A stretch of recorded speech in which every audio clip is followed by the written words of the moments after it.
Hi, everyone. I'm Dr. Dean Wiseman. I am your host for OTD 506. That's Occupational Therapy Pharmacology for the OTD program here at the University of Indianapolis.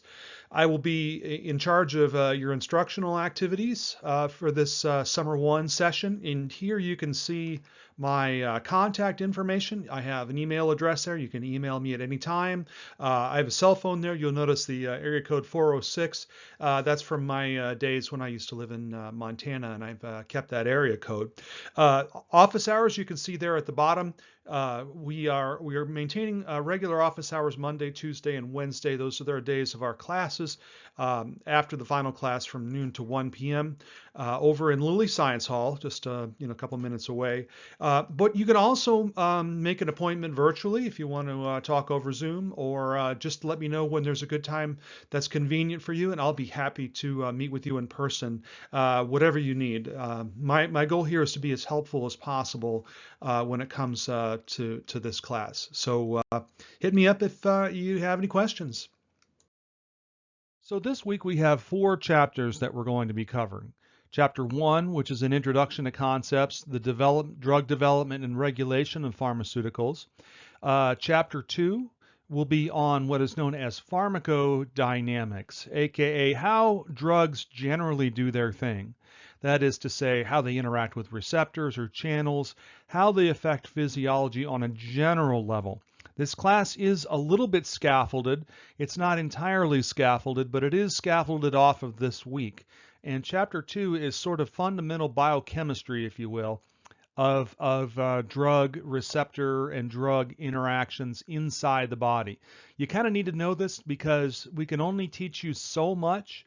And so we're going to give you a little bit of background so that when you encounter drugs that you don't encounter or haven't encountered in this class, you'll have a little better understanding. It's giving you tools for learning in the future. Then we'll move into pharmacokinetics, that is to say how the drugs move through the body, how they're absorbed, distributed, and so forth.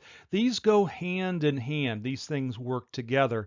And pharmacokinetics really does play a role when you're talking about people that have issues. When we talk about chapter 4, which is adverse drug reactions, a lot of it will have to do with pharmacokinetics. Some of it will have to do with pharmacodynamics.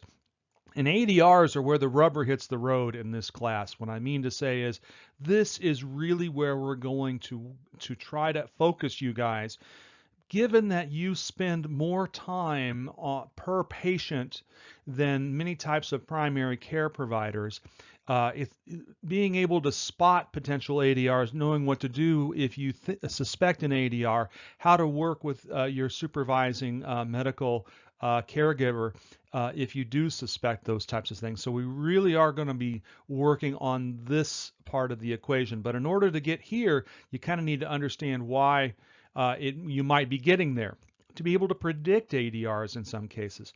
For instance, in the elderly population, the excretion rate and metabolism rates change, which can lead to altered distribution, which can then lead to ADRs.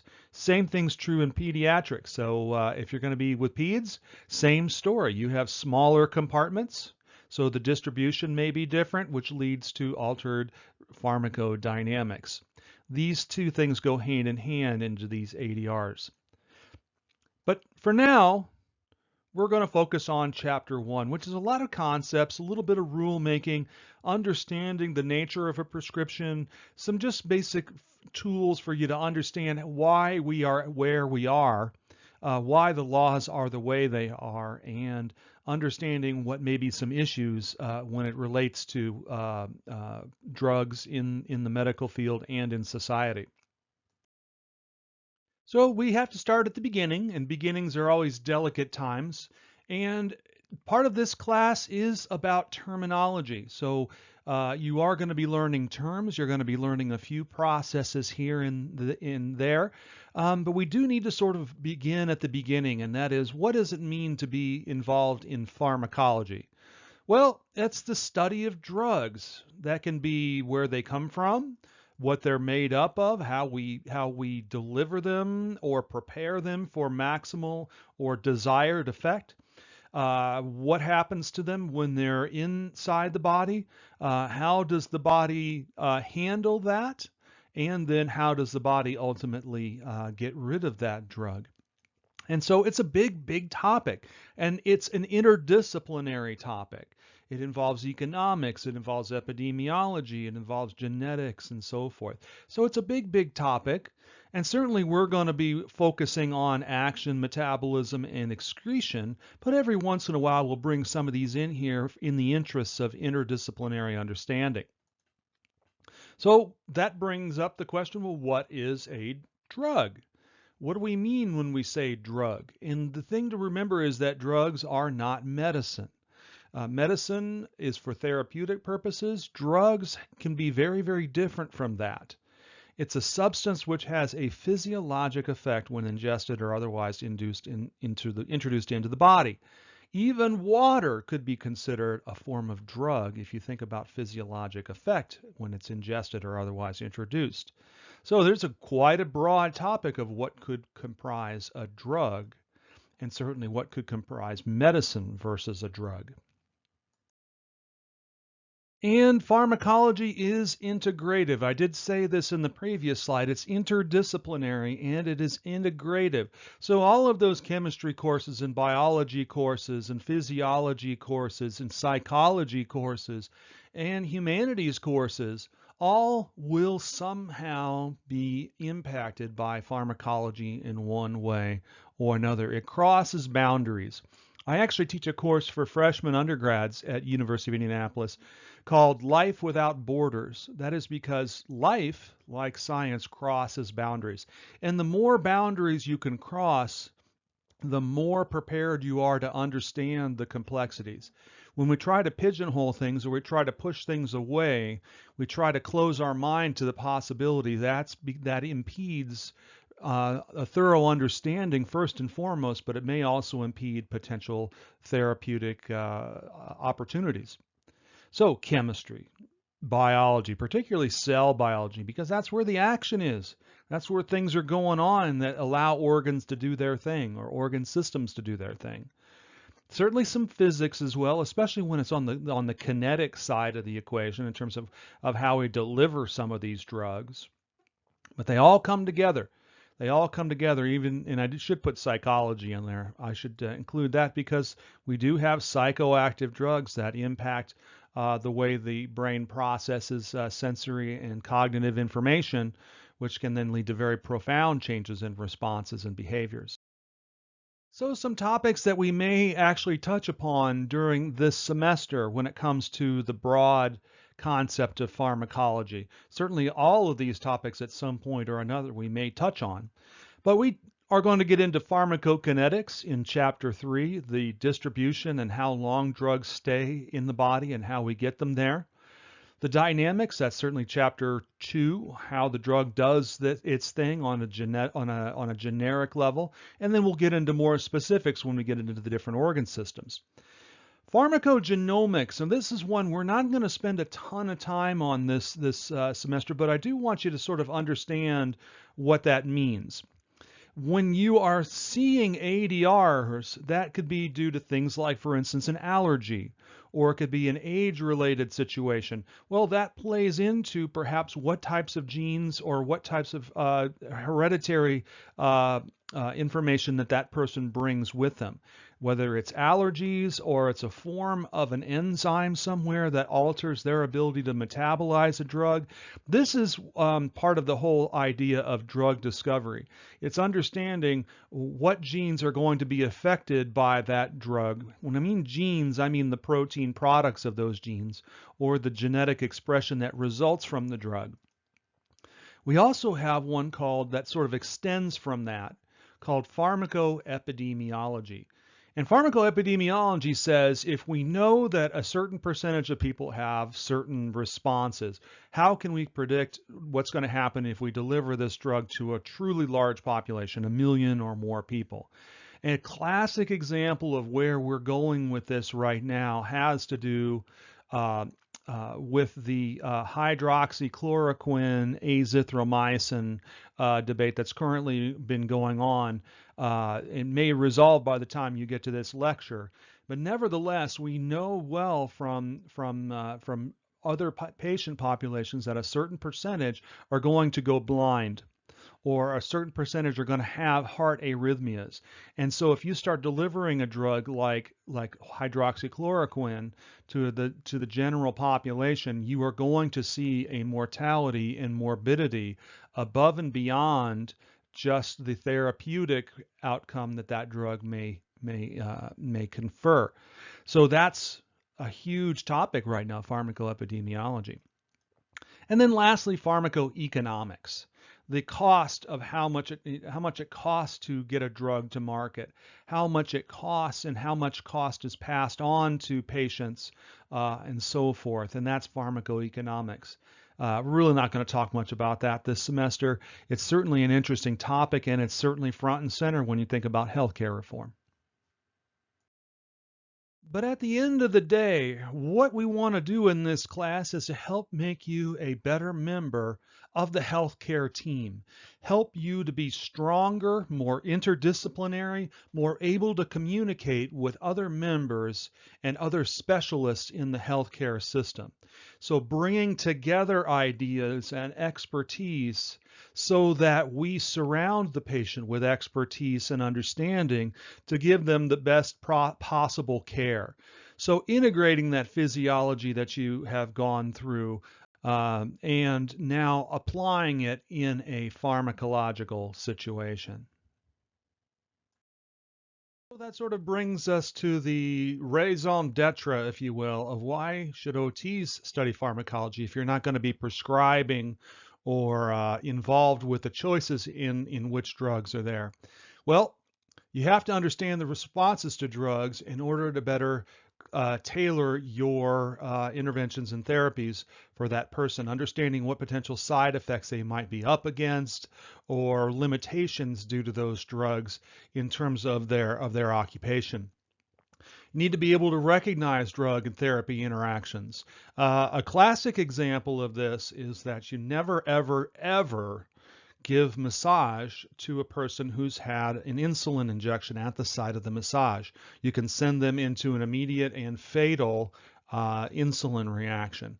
So being able to recognize certain types of drug therapy interactions, avoiding certain therapies at certain times, but also being able to determine which ideal treatment schedule that patient would benefit from.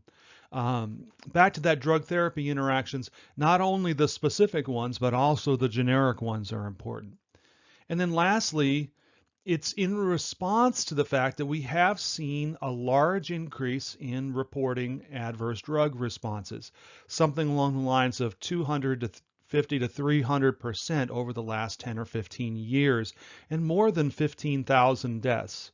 That's on par with lots of major causes of death in the United States.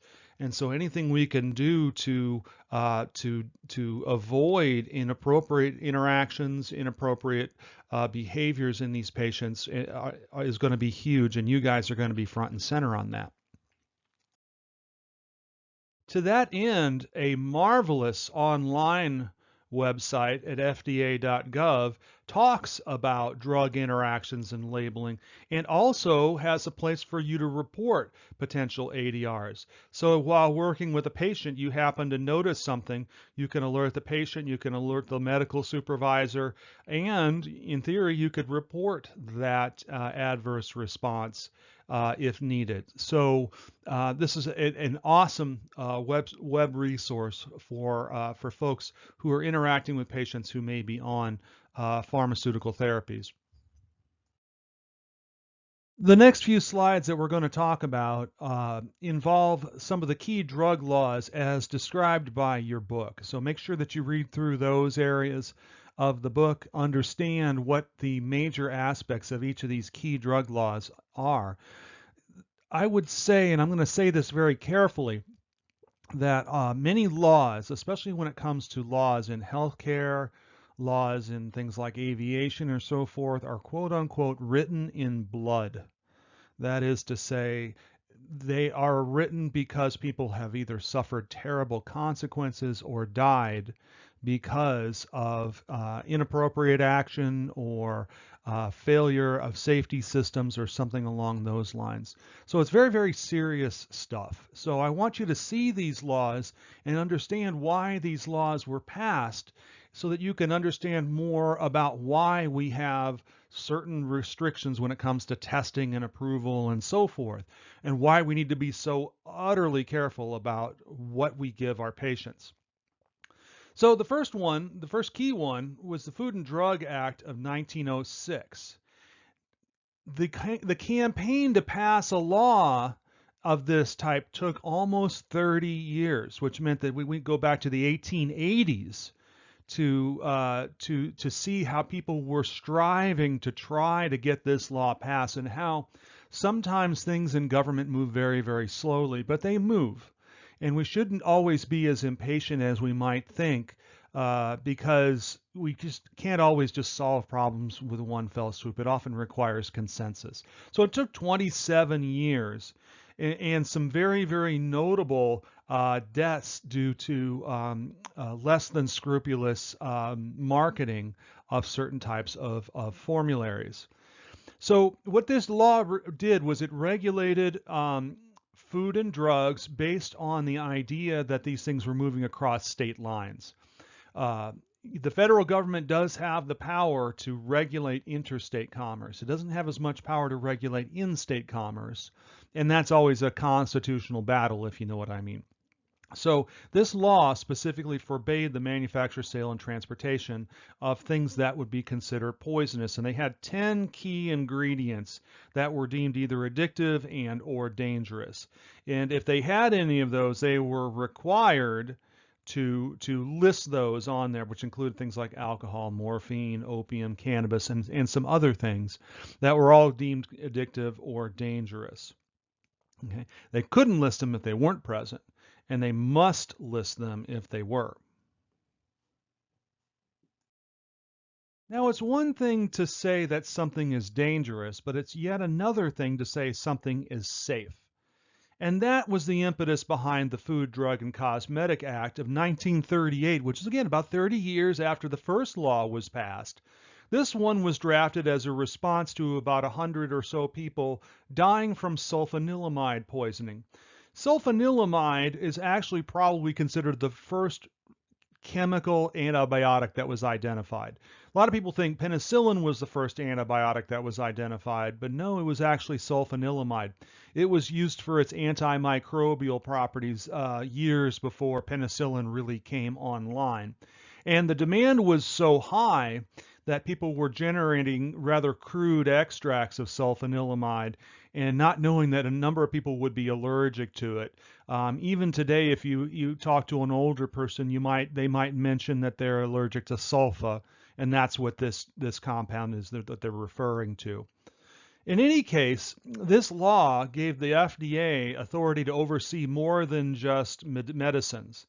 It was food, it was also cosmetics and dyes, as well as drug safety, that they had to prove that that manufacturers had to prove that these drugs were safe.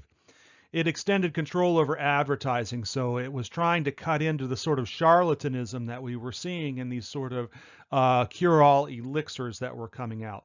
But it required that proof that drugs were safe. They couldn't just market the medicinal properties. And again, that's the crux of the current hydroxychloroquine debate.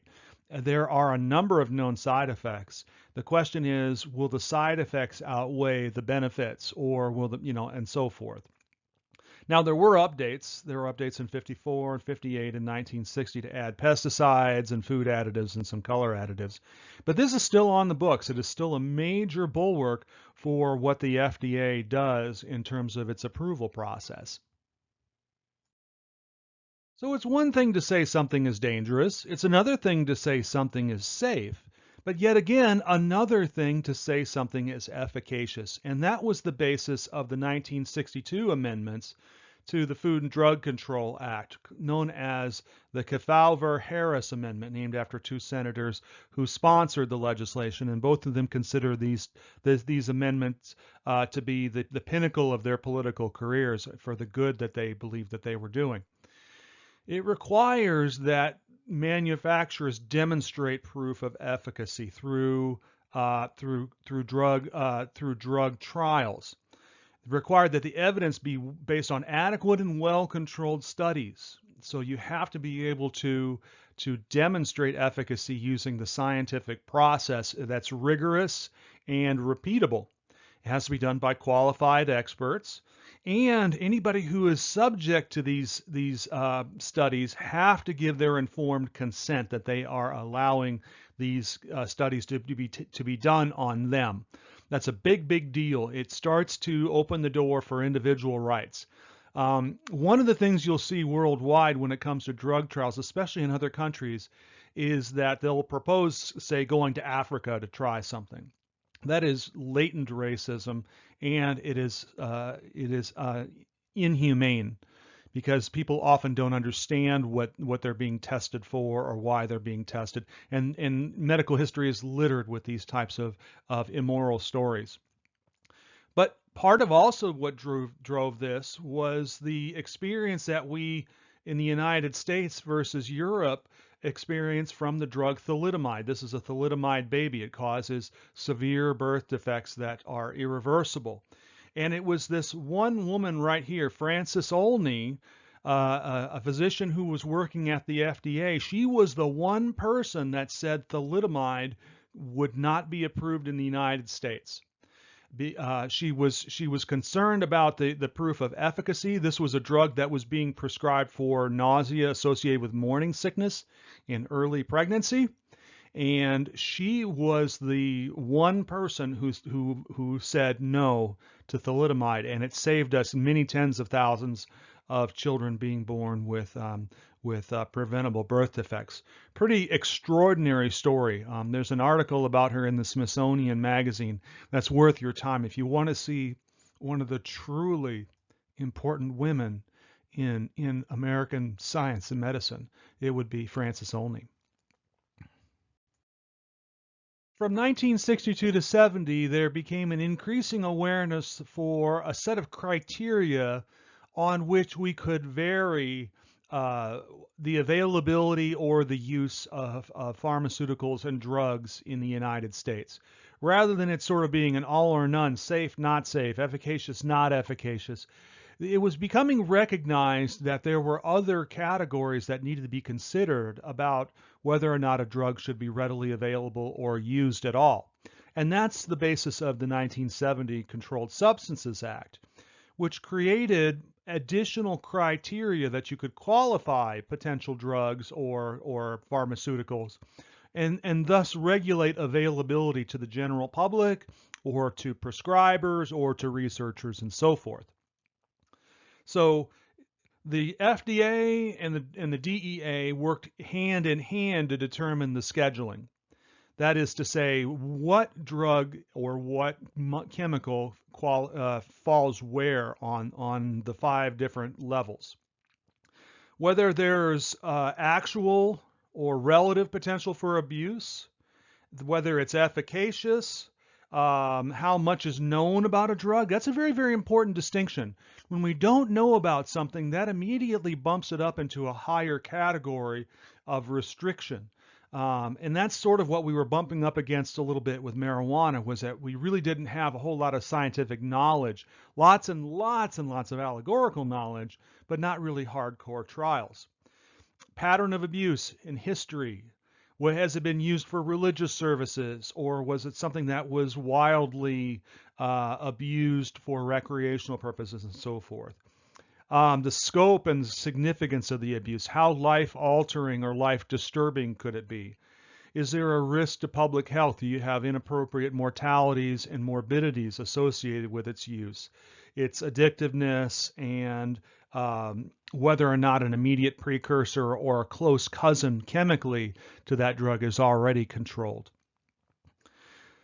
Sometimes Congress can intervene, though. They can go in and add substances as Congress sees fit. Since Congress really is the law provider, they provide authority to agencies like the FDA and DEA.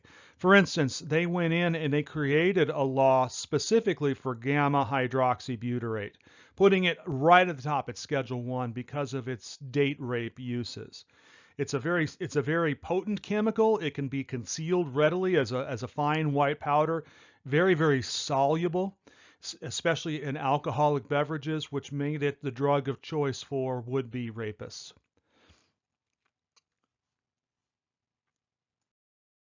Let's do a quick overview of the 5 different schedules, starting with Schedule 1, which is the most restrictive category.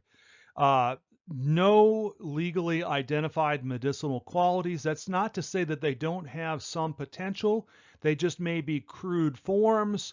The way they're administered is dangerous and or unhealthy. And then these things have the most potential for abuse and dependence. And yes, marijuana is still on Schedule 1. It is still on Schedule 1, but there is a movement to move it off of Schedule 1 based on the fact that recognized medicinal qualities are showing up. But again, marijuana itself, in its inhaled form, does have some concerns about that kind of administration. And so more of the movement is to purified active ingredients like tetrahydrocannabinoid and so forth. Again, the same story with heroin as well. The heroin does have the active opioid compounds that are used in medicines. It's just that it's a crude extract and thus leads to all sorts of health issues down the line. And not all people die of heroin overdose. Many, many die of infection secondary to the phlebitis of injecting the heroin into their veins. LSD is on there and some other ones. Again, peyote has some religious exemptions, but at this point really doesn't have any medicinal qualities. Schedule 2, high potential for abuse and dependence with some medicinal qualities, like for instance, cocaine, a lovely anesthetic, really, really great for nosebleeds. But again, the high potential for abuse and dependence makes it a Schedule 2 drug. So there are some very, very limited uses for some of these things.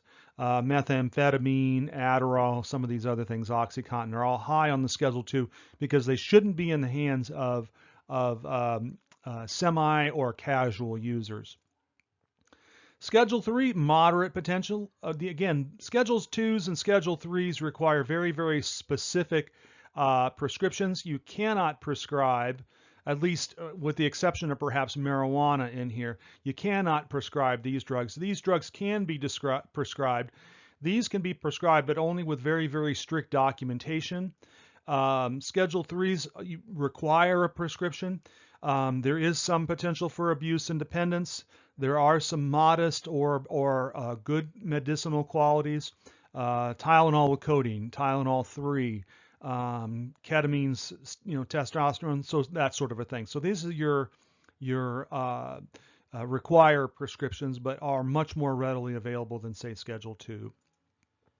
Schedule 4, low potential for abuse. However, they do get abused, things like Valium, Ambien, other drugs, a lot of sedatives in here. They do require a prescription, but again, slightly fewer regulations. You can prescribe more of them for longer periods of time. They can have refills and so forth.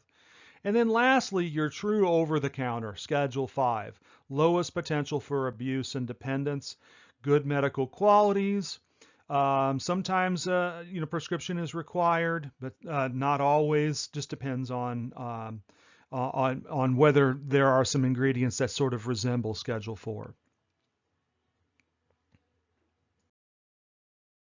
So the final 2 laws that I'd like to discuss just quickly were both passed in the 1990s. The first one was designed to allow drugs to be tested or even approved for folks who have terminal illnesses, for instance, cancer. This was a compassionate use type of a situation where drugs could be prescribed and used that hadn't gone through the normal FDA approval process. There is an adage in medical care that if it can't hurt and it might help, then maybe it is worthy of consideration for use. And given that these people are going to die anyway, so long as these drugs don't worsen their situation, don't increase pain, or create new problems above and beyond the fact that they're going to die, then perhaps it would be worth to let them use these drugs, try them out to gain clinical experience for future patients. The second one came about because of an omnibus spending bill by Congress, and that's why it's called the Appropriations Act. When a Congress approves spending, it's called that. In any case, this was a big deal. This is why when you watch those drug ads on TV, you hear them talk about all these side effects.